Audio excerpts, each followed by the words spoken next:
Hello and welcome to my channel, and if you have already been to my channel, then welcome back. My name is Kalina, and in this video I'm going to talk about, are you looking for a truth or are you looking for an explanation? Or in general, are people looking for truths or for explanations? So hear me out.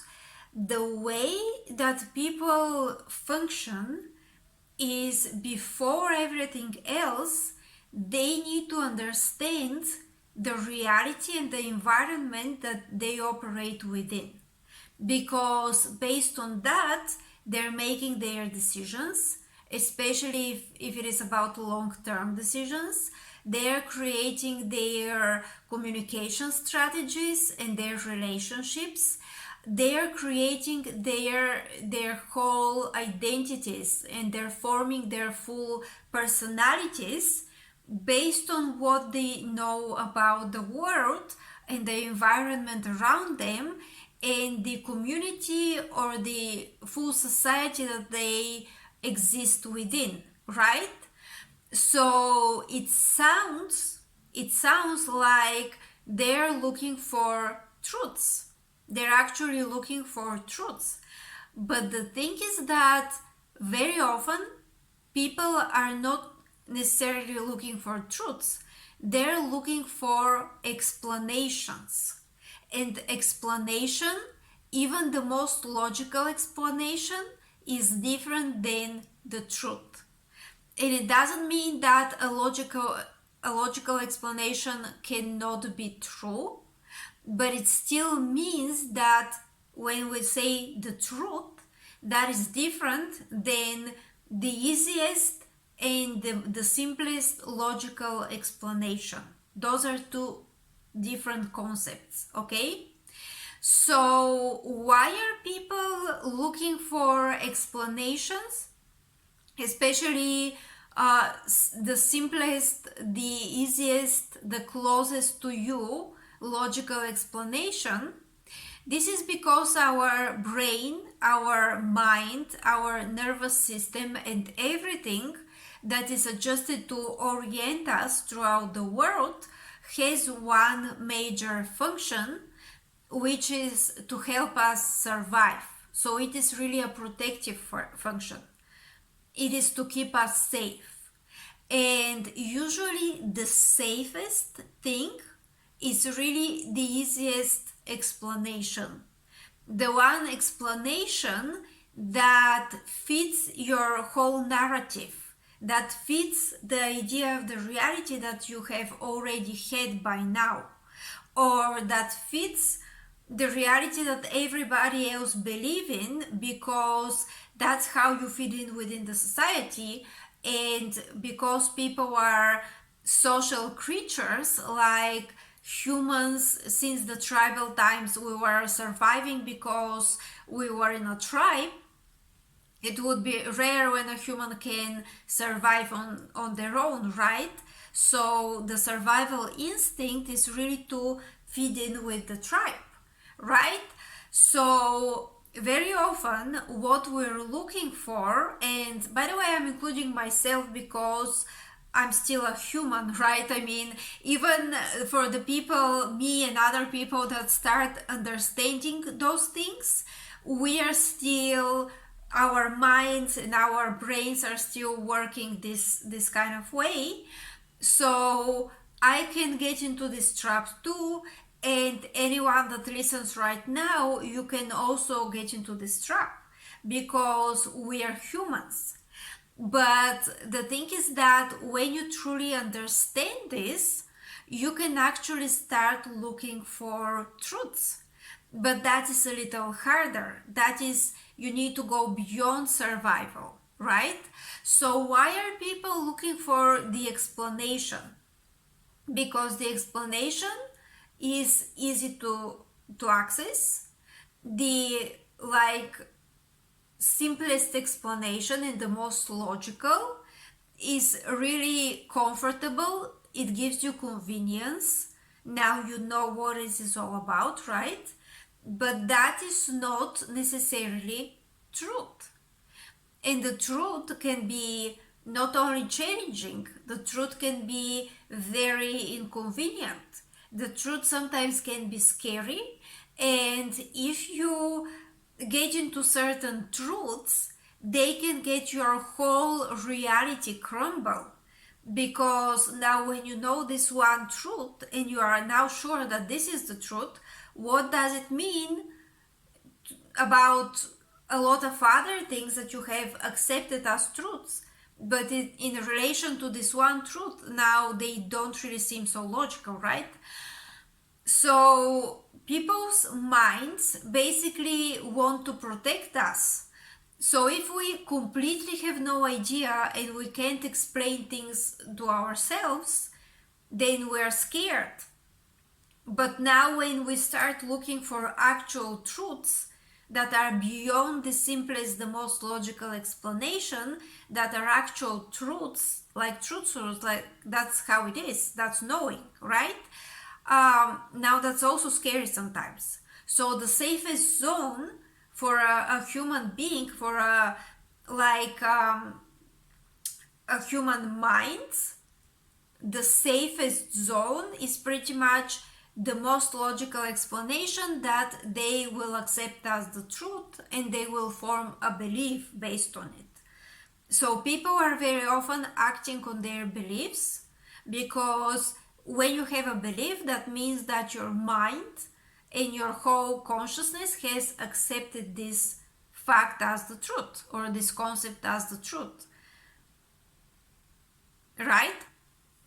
So this is pretty much the way people operate. People operate on beliefs, and people operate on whatever sounds logical, whatever sounds like the easiest explanation that you want to accept as the truth. And very often people don't question that. And I have this example, like I don't know if you know about Galileo Galilei. This is one of my favorite scientists since I was at high school. There was this moment that he discovered that the earth is moving. So by this time people already knew that the earth is round, but now he discovered that it's also moving, and it is rotating around the sun, and it is not the center of the universe as people would be thinking, based on their need to perceive the reality in this way, like they're in the center of it, right? And he got challenged by the church. But he didn't only got challenged by the church actually wanted to burn him at the stake, because his discovery was very challenging, and it was actually threatening their whole concept of God, right? The Christian God. So he had to disown his discovery, he had to give it up, he had to basically claim that it is not true in order to survive, because otherwise he would be killed. So he disowned it because he had other work that he had to finish, like other scientific work and stuff like this.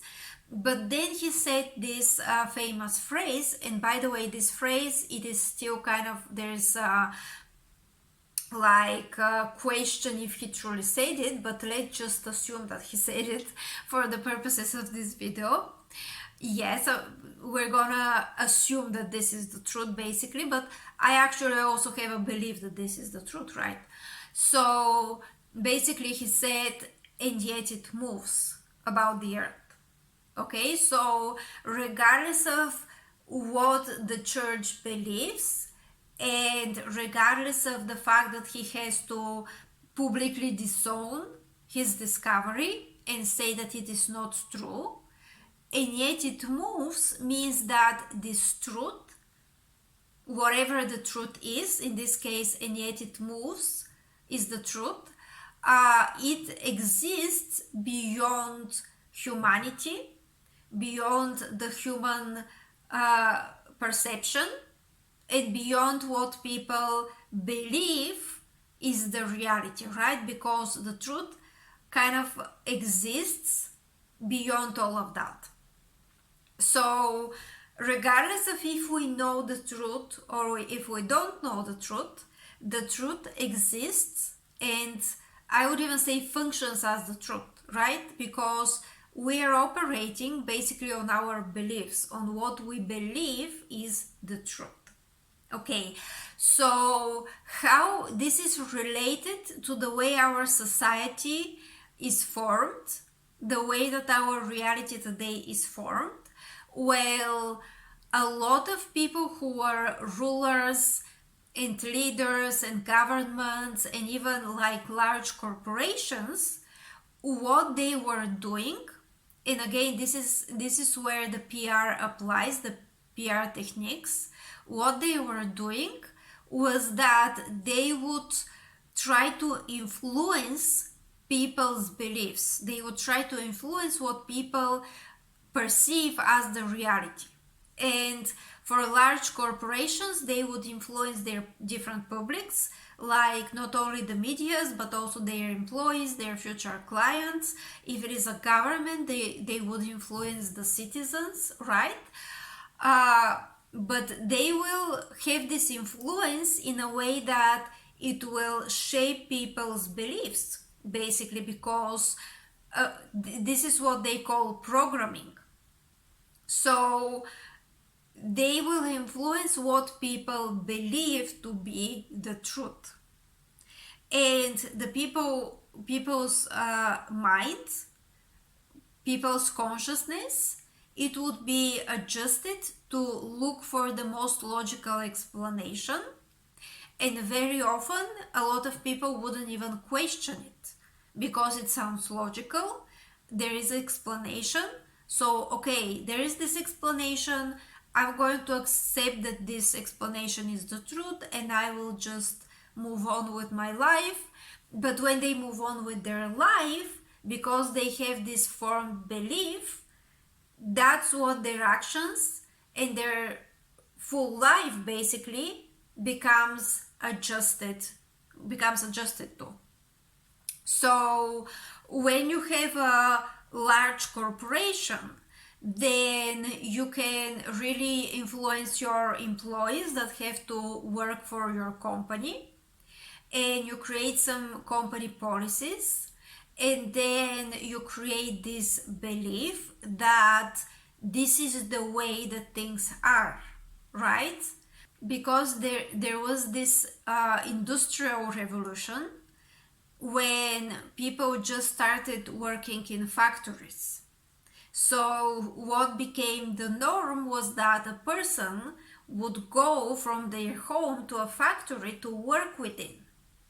And then this same principle was adapted for people who would work kind of like in little cubicles in an office, let's say, right? So this is something that is formed as people's belief that this is just how it is. You get up, you go to work, and then you're paid salary, and that's what it is all about, right?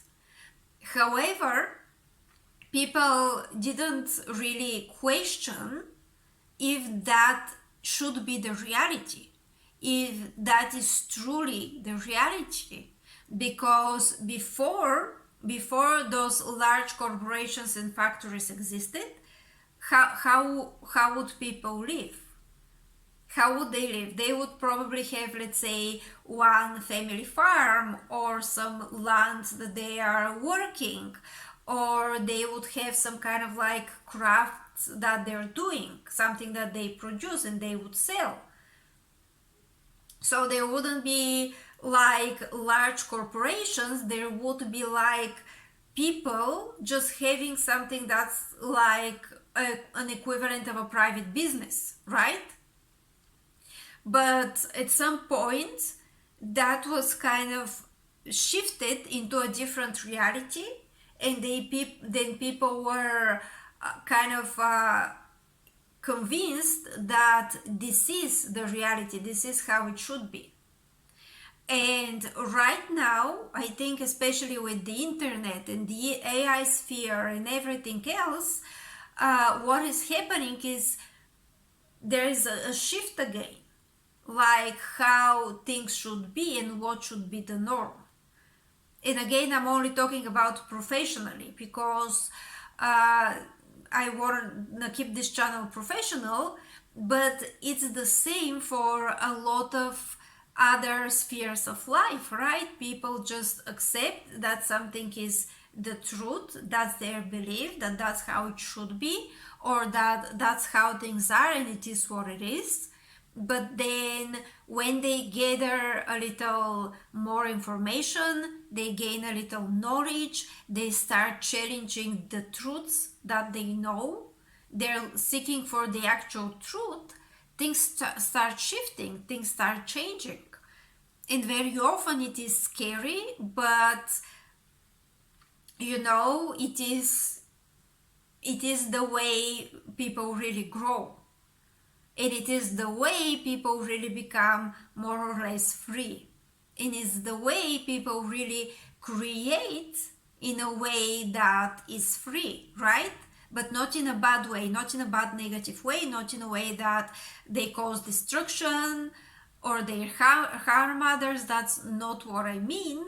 But being free basically means start shifting that kind of reality and start changing those principles and start seeking for the actual truth and start applying things that actually work in order to truly create, right? So this is basically for today's video, and I will be really happy to see your comments and your thoughts on the topic.